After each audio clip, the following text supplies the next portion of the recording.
Diane Sindall is back in the news.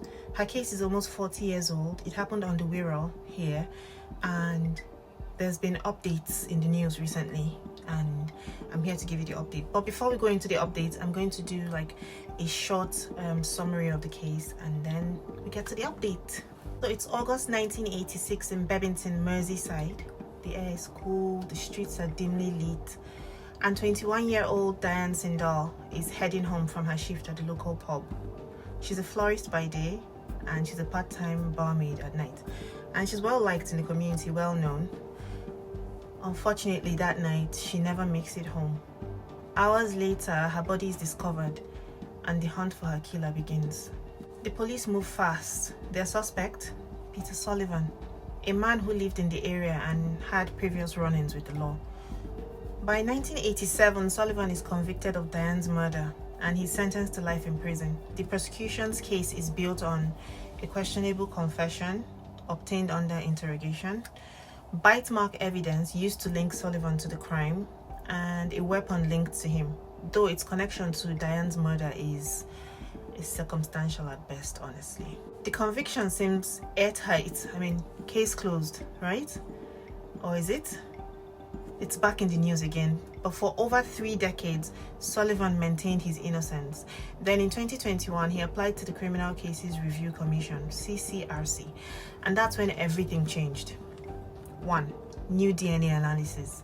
Samples taken at the time of the crime at the crime scene did not match Peter Sullivan. In fact, they pointed to an unknown individual. Secondly, flawed forensic evidence. The bite mark analysis, which was a key part of the prosecution's case, is now widely discredited in forensic science. Whew. The third reason is interrogation concerns. Sullivan's police interviews may have violated the Police Criminal Evidence Act. At the time of questioning, he was denied legal representation. An appropriate adult wasn't present despite his known vulnerabilities. There was some misconduct, maybe, because reports suggest that the police may have been under pressure to secure a conviction quickly. So that led to tunnel vision on the part of the police. With these new revelations, the CCRC referred Sullivan's case to the Court of Appeal. If his conviction is overturned, it would mean that Diane's real killer is still out there, undiscovered for nearly 40 years. It would also mean that an innocent man has been in prison for almost 40 years.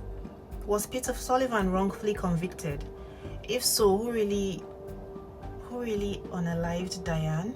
The case remains open, and now it's not just about clearing Sullivan's name, it's about getting justice for Diane. If DNA has proven that Sullivan wasn't the perpetrator, does that mean that Diane's killer is still walking free today? Is he still alive? And if the wrong man was locked up for almost 40 years, could other cases from that era have similar flaws? This could cause lots of concerns for law enforcement. But yeah, we'll keep watching the news and see what updates come up. Thank you for watching.